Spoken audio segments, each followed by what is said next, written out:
It feels like there's been disaster after disaster after disaster. And in the middle of all of that, there's this opportunity not to bypass how it feels and the grief and the loss and the devastation, but side by side to hold that with the opportunity to create something new and to really step in as the captain of your own life. Today's guest is Andres Schabelman.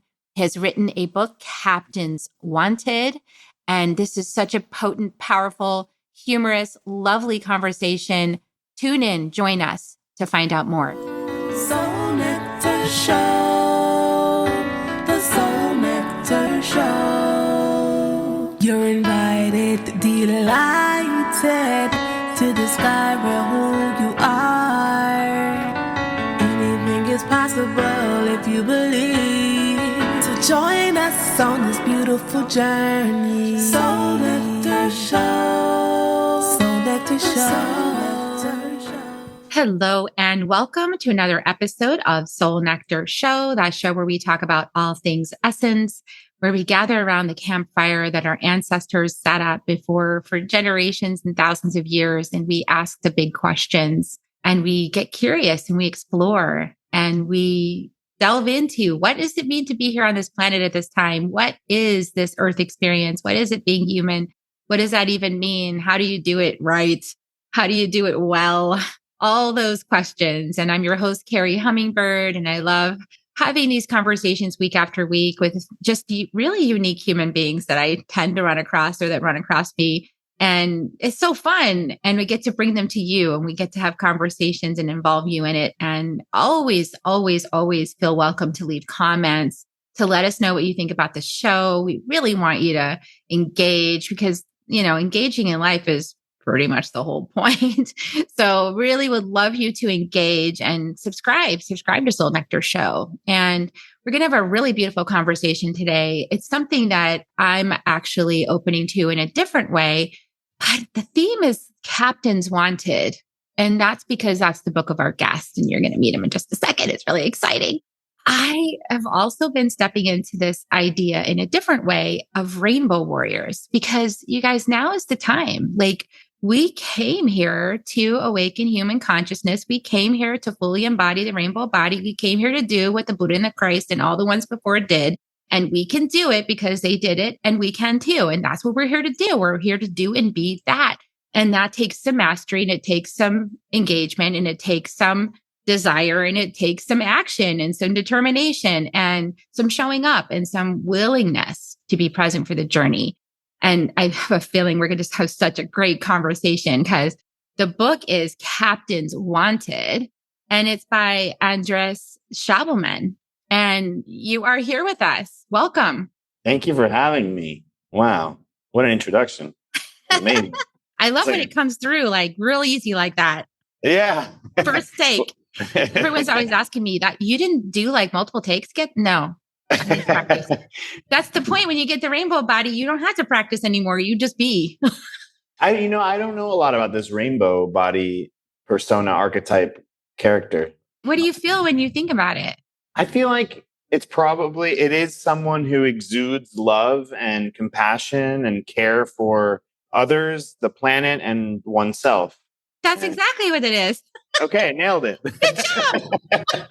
And you guys, if you have a different meaning, please put it in the show notes because we want to hear from you. So how does this guy write a book called Captains Wanted? Let me tell you a little bit about Andres. He is a tech entrepreneur, you guys. Why does technology breed creativity like this? I think it's the boredom. I don't know. It's the stress, the boredom. There's got to be something more that just inspires us to get out there and find out what else there is. But yes, the tech entrepreneur was one of the first 30 Airbnb employees. By the way, I love Airbnb. Airbnb is awesome. Yeah. I use it all the time. I see places. That's so cool. I'm glad that you were part of that. Built a successful career helping expand businesses internationally, culminating with being on the floor of the New York Stock Exchange as a VP of international expansion at Fiverr. Fiverr, another service I use. I love Fiverr. It's great. I use it too. Oh, it's great. I saw that and I was like, Fiverr and Airbnb. I like both of those businesses. So Andres has a master's degree in public policy from Harvard Kennedy School and a BA from Williams College. And these accolades, among others, matter less now than the current dream of showing the magic and power of human connection around the world. It's funny how that happens. It's like it doesn't matter anymore. The status is like, that's nice. I mean, great education, great fun, right? And then what are you going to do with it? And he was born and raised in New Orleans. Gosh, New Orleans, beautiful town, to Argentine Jewish parents within a broader Colombian immigrant community, and traveled broadly and nomadically with a base in Mexico. This is fun. So I read your book. I read the beginning of your book. I didn't get all the way through it, you guys, I'll confess, but it is so fun the way this book is written because it's like a story and an adventure. I feel like I'm in an adventure movie and there's like two things happening at the same time. And I'm on the path of discovering it with you. It's really cool the way you've woven it together, and you guys will have to check it out to see. But the sort of premise that I get from it is that it's really starting to open up to the question of what is a life worth living? And I think that's what you're all about. But please do tell, what inspired you to write the book? Yeah, well, first of all, I mean, the name Captains Wanted comes from the last words that my best friend on this planet said before he passed. He had a terminal illness now over 12 years ago, but he said, I am the captain of this ship. And as I was going through life and achieving all those things that I achieved, I think this question of whether I actually was the captain of my own ship kept coming back because yes, I was achieving a lot of things. I was, checking all the check boxes, doing all the things my parents wanted me to do. But in the end, it felt like I was doing it for someone else or maybe even for my ancestors in a way. But who was really the captain of the ship? And I wanted to kind of get to the bottom of that and take a little bit more control and find my own sense of navigation, so to speak. And my journey to do that, which is still not complete, I have to admit, is the blueprint that I lay out in the book, but it's in second person. You're right. It is meant to be your journey to find whatever it means to be your own captain. And I don't want to be another person in the world where you give away that power to, because ultimately that's the whole thing. The captain is within you and it's about you finding it. And so I tried to create an experience with this book that would allow you to step into that process. Yeah, it's like an adventure. And Yeah. it's cool. Like there's like these messages, but then they release. And so like you've got to figure out what it means. And I mean, it feels to me like spirits messages all the time anyway. So, it's fun. So I know that you were walking the path, your friend. I'm so sorry about your friend. I mean, my heart, when you lose somebody that important, that is really challenging. And so. Yeah. And he's so young. He died at 26. That's really young. Yeah. And there's a lot of people going through a lot of tragedy right now in the world. And that's right. I mean, any given week, we could just look at the news and see the latest tragedy that's like on epic proportions. These are not small tragedies. These are like huge tragedies, right? Totally. And I think that it's calling us forward. At the same time, I never want to bypass like how crappy it is that it's happening, because it's happening and it's crappy and it hurts and there's loss and there's pain and there's suffering. And I guess my own journey through all of those qualities has led me to this place where I realized how liberating it was when all the things got released. And I had this opening to create something new, had this opening for me to, like you say, be the captain. It's like, okay, what am I going to create in the void of infinite potential? What do I actually want to recreate of all the stuff that just got burned down? For example, like, what do I actually want to create? Yeah. And I think whether it's someone passing away, things literally getting burned down, or, different traumatic experiences that we all have, I think we have a choice in those moments. Yes, without bypassing the difficulty and the grief. But once we allow for those emotions to run their course, because I think emotions do run their course naturally, then there's a space that's created to receive. And for me, that reception is in a creative form. Like I think I receive creative insights when I allow for that space to exist within me. And that's hard work because there's attachment that I have to some of these emotions and this grief and the sadness. But if I can not attach, but allow those emotions to flow through me, on the other side of it is a state of receptivity or reception. Yeah. And in that opening, there's a recognition that comes to each person in its own time of, by the way, that stuff was really useful and we want to bring you someplace new. And you weren't letting go. So we had to kind of Yeah. jog you free, of it so that you could see the new opportunities. I have a great example of that where, one of my travels abroad, I was drugged and robbed at a dating app in Colombia. And it happened to be that in that moment, I was numbing a lot of pain because my friend he's been taking care of his mom who's got Alzheimer's for 10 years. And I was really feeling that pain, but not allowing myself really to feel it. So I went towards very familiar numbing mechanisms. And then it just so happened at that time, I was also over identifying with money. And well, the universe had an amazing way of kind of knocking me over the head and being like, hey, you really got to look at your self-worth and numbing stuff. And you really got to look at like this whole thing around money that has never actually really meant that much to you. So maybe maybe it's time to look at it. And I think I went home. I cried in my mom's arms. I did yoga for a whole month, just every single day, really allowing myself to feel the pain of the experience. But then when I kind of came out of that, it was time to create, and it was time to also do the things that I needed to do to really care for my own energy, to really feel emotions and to come back to myself. I'm so thankful that something in my background, my parents, my lineage somehow made it so that I chose to view this moment, for example, as like a true lesson to learn from and to grow from. Yeah, that's a traumatic experience. I mean, I imagine I've never had that kind of experience, but it's got to be traumatic. Most of my losses were self-induced. So, deciding to leave and deciding to walk away from a situation. Yeah. But when you don't decide, when you're not choosing it, that's pretty traumatic, I imagine. It's that loss of control. I would say that, and this is probably controversial, but I truly feel this for my situation. I think I did choose this.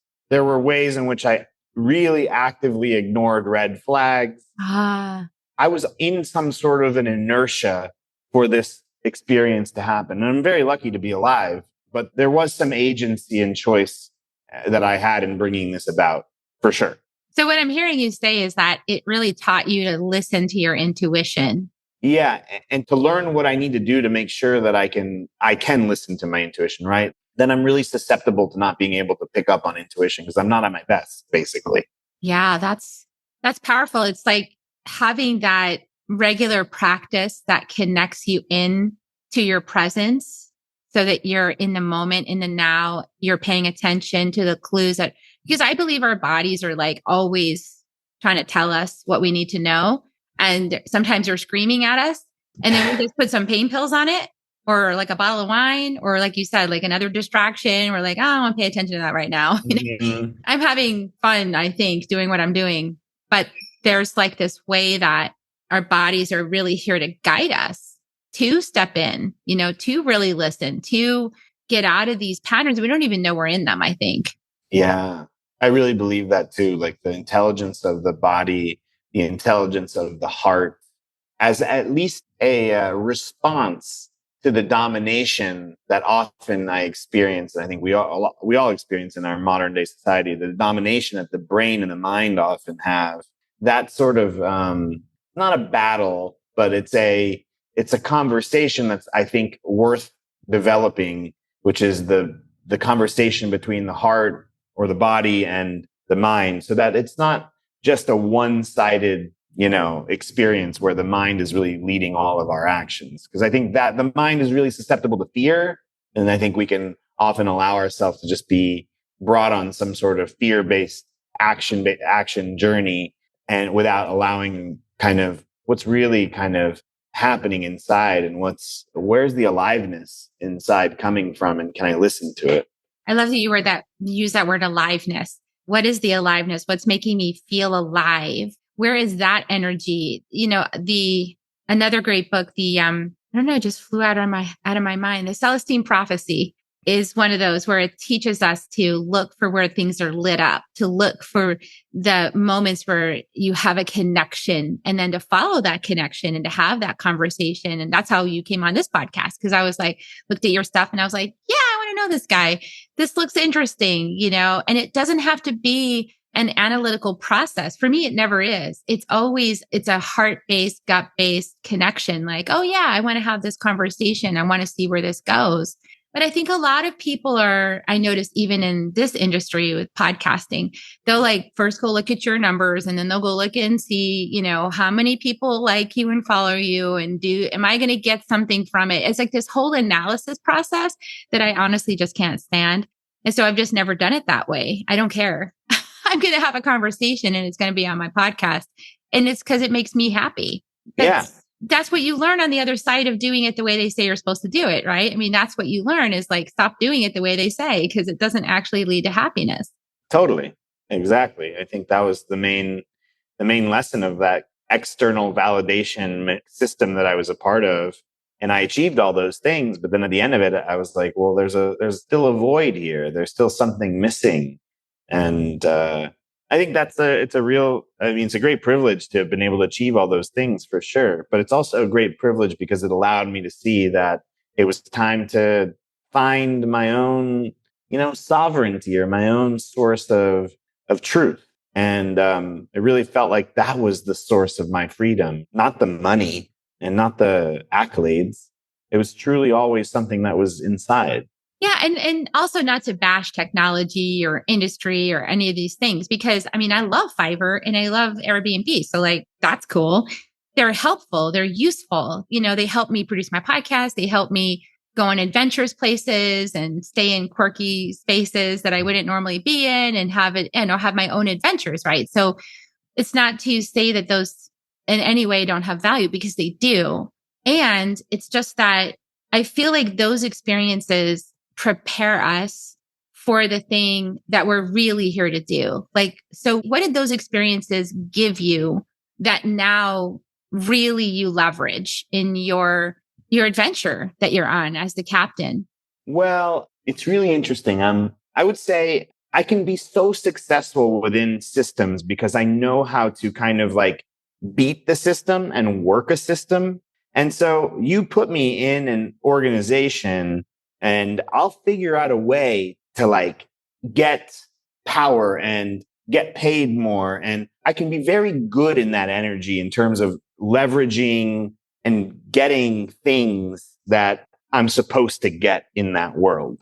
But what I think I get so much from that is the clarity at the end of the day that I don't really want to be stepping into the energy of, I don't really know how to describe it, but it's not cruel, but it is kind of cruel. It's a sort of type of energy that ignores other people and humans as a way to get something just for me. And even if I'm successful in it, I know and I feel that I don't enjoy that, like entering into that energy. So just because I think it teaches me that just because I'm good at something and just because I get validation from it and just because I achieve the point, if I can go from point A to point B and get to B, I'll get to B. But there's so much that I lose out in my life in just being so myopic about what those goals are, because I miss out on the beauty of true non-hierarchical human connection. I miss out on the beauty and the magic of, if I let go of what point B is and I just go directionally towards what my heart is singing for me to do, I will end up beyond even the alphabet system, I'll miss out on seeing the synchronicities and feeling the magic of the world. And so I think I learned in those systems that I can get caught up in their value system and lose sight of the things that actually bring me joy and allow me to feel the magic of this world. Because everything is a system and everything is a game. And when I start to enter too much into the game or the system energy, I know to kind of check myself and be like, okay, wait, it's okay to enter into this for a little bit, but like, what am I giving up here? Because I'm giving something up in order to stay in this energy. And how can I come back to my heart? And I think that's kind of like, that is mimicked. That process is mimicked in the book. And it is a process that I actively have to like foment and cultivate, because I think the draw, there's pleasure in that domination and in that cruelty. So I have to be aware of that pleasure and choose to use that pleasure for something that is like an expression of my heart rather than an expression of my ego or an expression of something that is a little bit more like shadowy. Yeah, you just described that really well. There's a lot of conditioning towards, I think our whole upbringing is conditioning us to go after competition and to be better than, other people rather than simply be your best self and set your own value system for what that means. We're sort of here to adopt the external value systems. And yeah, living that life it's not satisfying. It's empty. Yeah, sure. I had like a beautiful house in Silicon Valley. Mm-hmm. When we sold it, it was like $1 million. I had that life. I was a consultant. I was really highly paid. I did a good job. I'm smart. I know how to figure things out and get it done fast with the least amount of effort because I'm lazy. So I know how to do that, but that's not soul gratifying. So like every morning I would wake up and do art. Even when I was working my tech jobs, I get up extra early, paint at least an hour to do my passion before I went into the dark, dismal cubicle world with like fluorescent lights and just like where everything just sort of died a little bit. And I remember on my path when I went, everybody thought I was crazy because I didn't have my name. I had my old name. Everybody knew me under my old name. And when I changed to this path, I went to a spirit's name. I was like, oh, Carrie Hummingbird. I like that. And so I eventually changed my LinkedIn. And of course, everybody in Silicon Valley thought I'd lost my mind. They're like, what is she doing? She's totally crazy. They knew I was doing this path, this energy healing path. And I was going to Peru and I was studying with the shamans and I was taking the journey and I was lit up. I was lit like I am now, like super happy, enjoying my life, really loving this. And a couple of times a year, I'd have to go back to the office because I worked remotely. So every couple of times a year, they'd see me and I'd walk in there like a bright sun just lit up and I'd see everybody with batteries like, it's like so depressing. And it's because we're putting all of our intent and our focus towards something that doesn't actually light us up, just pays the bills. Right. I think we really need to look at that in this culture, in this society. Yeah. Because I think when we're lit up, we're kinder to ourselves. And when we're kinder to ourselves, we're kinder to others. When we're actually living a life that we enjoy, we care. We actually care. And when we care, we make different choices, I believe. What do you think? Yeah, 100%. I think a lot of us are hurt in the space of connection with others.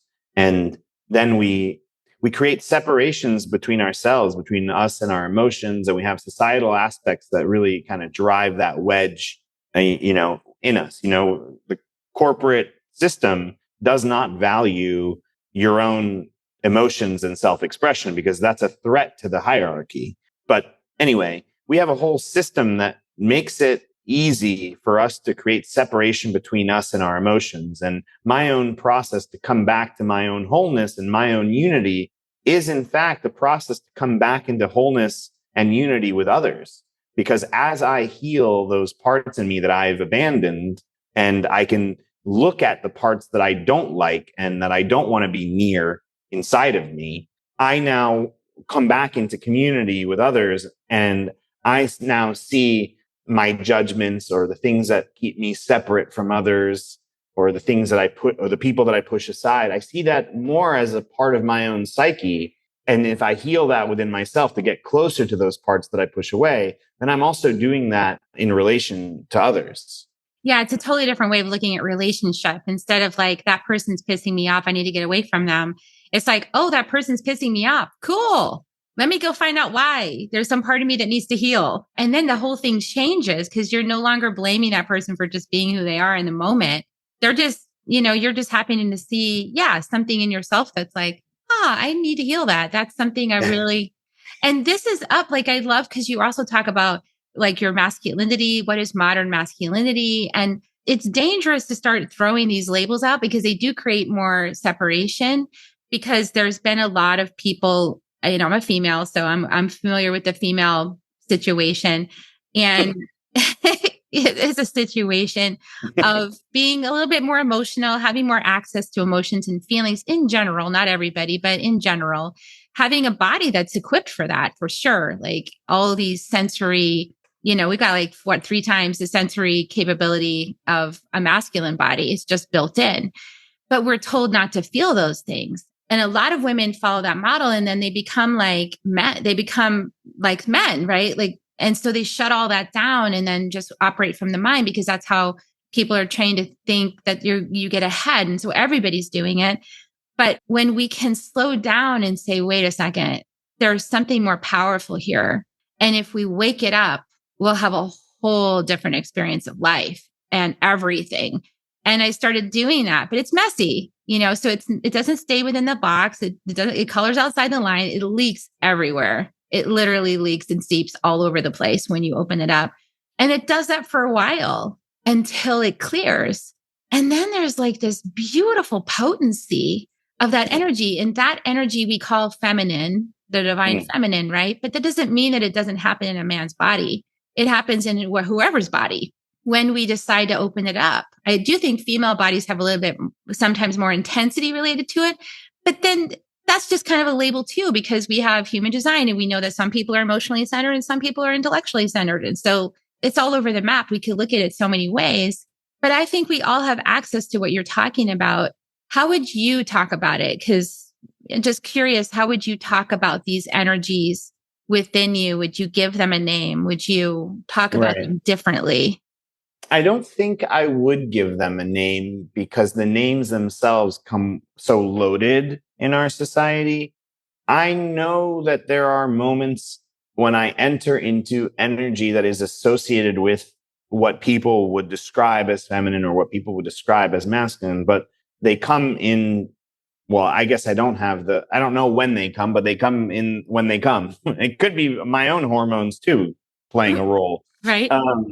But yeah, so if I allow myself to enter into the different energies that are arising inside of me, there are moments when I enter into nurturing, protective, provider, focused, unfocused, emotional, unemotional, like all of those, whatever characteristics that we use to describe one side or another side, like they all are inside of me.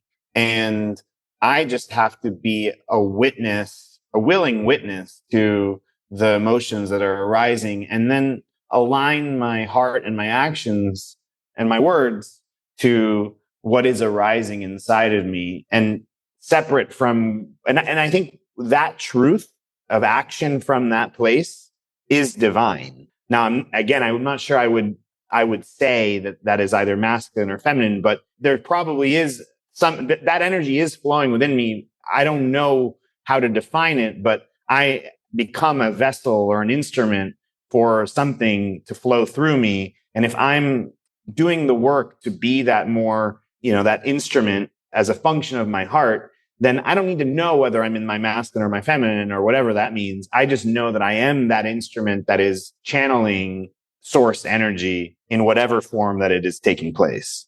Yeah. And that's in that willingness to allow yourself to morph through those experiences, right? To be filled by those experiences, to have them wash through you and to stay present with them. That by itself is a courageous choice. And that's the choice, I think, that unlocks the most human potential for an amazing life.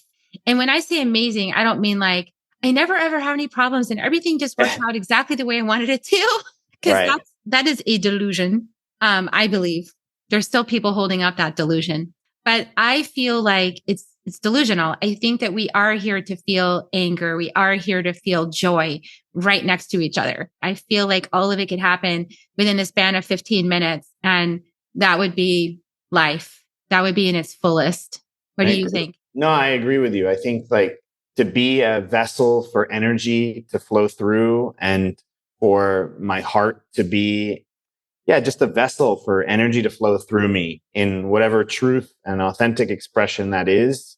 That to me is life. And yes, it comes with pain, with sorrow, with create. Sometimes it even comes with causing pain to others, and to be able to stay with our, I don't even know if goodness is the right word, but to stay with our human experience, even when we cause pain to others and ourselves, so that the energy can continue to flow through us is the gig. That's the gig.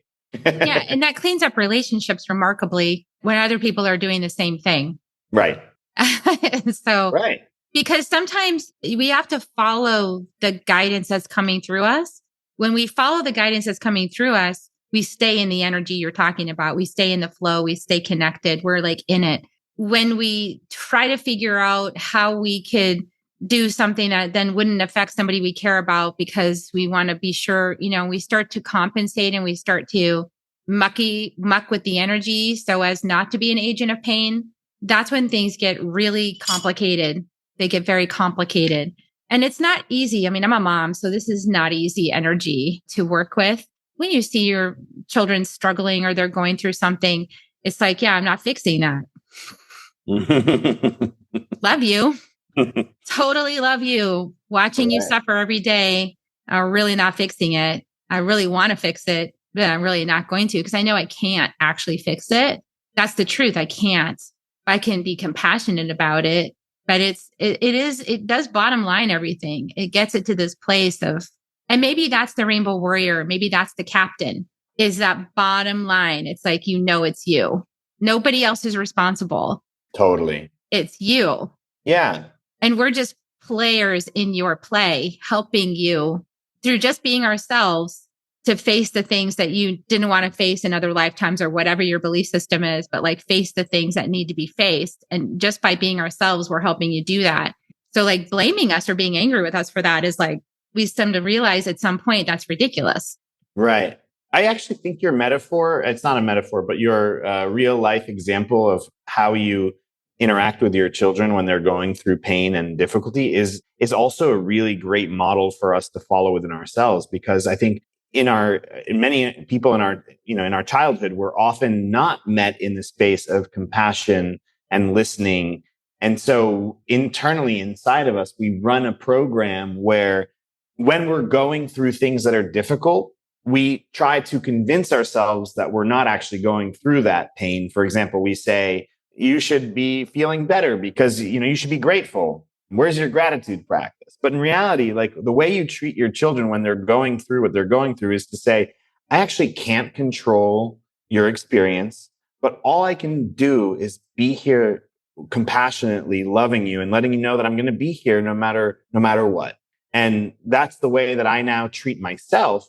I sort of reparent essentially my own self and show up for myself so that I can reassure the part of me that goes into despair, the child, and I say, hey, I know what you're going through, and it's okay to have those feelings. And if you do need me, I am here for you. And just know that this will pass in its own time, and I love you, and I'm here for you. And the magic of that, like showing up for myself in that way, with such love and compassion and presence and justifying the difficulty of the emotion that I'm going through has like absolutely been one of the most incredible ways for me to be the captain of my own ship, actually. Yeah, because, we're overcoming a lot of societal conditioning or family conditioning or whatever programming of the matrix that would prevent us from being the captain. Like in order to be the captain, you've got to make actions. You've got to set the course. You've got to tack the boat, the sails, right? If you're on the sailboat, you've got to figure out which destination you're going to and how you're going to tack with the wind to get there. And you might make a mistake and run up against a rock. In that moment, whoops, backtrack. Where's the motor? But really it's like in those moments, we could really attack ourselves, right? Because we've been trained to punish ourselves for making a mistake. And I used to pride myself. I do it right the first time, every time. That was my whole thing. I do it right the first time, every time, no retakes. And that's kind of crazy, right? Like that's so much pressure. And I used to do that to myself in the job. I would just like get it right, exactly right the first time. I hated red marks. Like I hated when there was a mistake and they wrote their little red pen on it. And so I think now I see like that has been limiting, right? Because I've taken smaller risks that I could actually, like before I went on this journey, I took smaller risks so that I could know I could do it right, so that I wouldn't get criticized. But when I took this jump, it was like, cowabunga, and like I said, everyone's like, this woman's lost her mind. But I liberated myself. I liberated myself from the cage of perfection and the need to always do it right every single time and never say something wrong and never piss anybody off and never, I mean, gosh, there's so much pressure. And I Right. feel like we all feel it. Yeah. I think one of the things that you said there that made me laugh was the like, whoops. It's like, that's a totally different reaction to the like, oh my God, I messed up. I screwed up. This is awful. I'm a terrible human. Like the humor and the lightness that actually we could allow ourselves to feel too in certain moments. Yeah. I don't know. I use humor a lot in my life. Yeah, Because your book has a lot of humor in it, which is great. It lightens it up because we're too yeah. serious. Yeah, it's like, no, I mean, things are hard in the world, but I know that and I felt it. But humor, I think, is such a powerful way to like acknowledge the reality of something, but also to acknowledge its ridiculousness. Like this whole experience is ridiculous. Like when I talk about the Columbia drugging and robbing, I'm like, well, that was the most expensive therapy of my life. Or I'm now the number one. I'm probably the number one donor to Columbia Save the Children Fund. It's funny. There's some sadness there, right? But I mean, it's also okay to laugh a little bit too at the in the depth of sorrow. It's like life has that capacity to have both. I think actually my upbringing in New Orleans really taught me a lot around that, around death also being a celebration of life and just like people are ridiculous down there. And so they're sharing you their entire traumatic story in the first 5 minutes you meet them. And you're like, whoa, that's a lot. It's this guy's a character. And it's like you get closer to them through seeing them as being like a character and kind of being funny in a way, and not abandoning their pain and whatnot, but both can exist. And I think it's nice to remember that for me, that on the other side of these difficult moments is a way to look at what I'm experiencing with some amount of humor too. Yeah, I've seen that actually with the Shipipo. We study with the Shipipo in the jungle with the plant medicines. And one of the curanderas, my husband's always mentioning this story and it's coming to me right now. But we were in ceremony and I don't know, there was something going on for her and she was going into martyrdom and she was like, oh, and all of a sudden she went, and she just laughed because she knew she was doing it. Yeah, totally. And I was like, oh, I'm doing this martyrdom thing. I'm so sad for myself. And then the whole thing is ridiculous. Yeah. It's like that. It's like, can we real? And I think this is why a lot of actors that really push the envelope, they get to this place where they're like, this whole thing is acting. Oh, yeah. Acting has been such an important part of my own journey, actually. Oh, yeah. Because like, even in acting classes, what I was learning early on was, okay, if you're nervous, for example, don't try to not be nervous because you are nervous. Use the nervousness as part of the expression. And what happens is that the audience will connect with that so much more authentically than if you were to try to mask and to have some idea of what you're supposed to be. No. Use it. It's all usable. Not even to put the value of good or bad. It's just all usable. It's like raw materials. Yeah.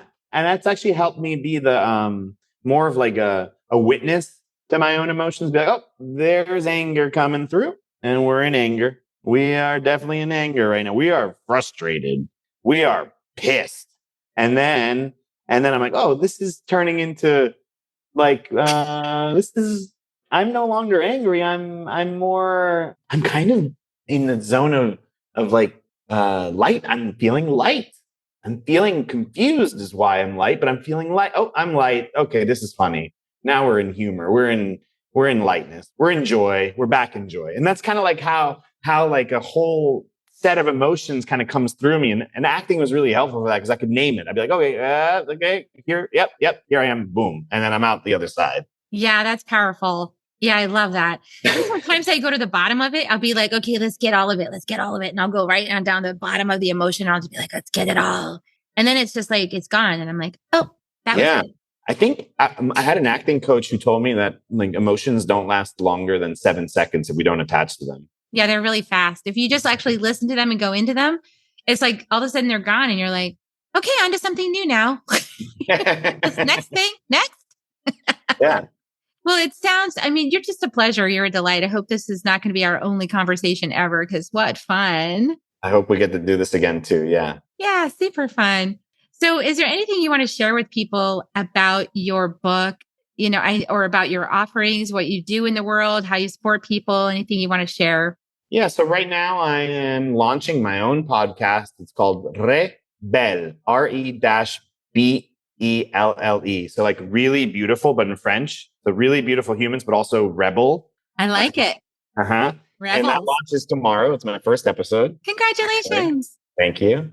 And then on Instagram and TikTok, rest in peace, and YouTube, I'm Schabelmania. So it's my last name with a little IA at the end. And I'm focusing on two types of content, stuff that highlights the beauty of human connection and content that highlights people that are thinking outside the box. And it doesn't have to be really quote unquote accomplished or notable figures necessarily. It can be, but that's kind of the point. It's also to highlight that everyone's here with a gift and has the capacity to teach us something.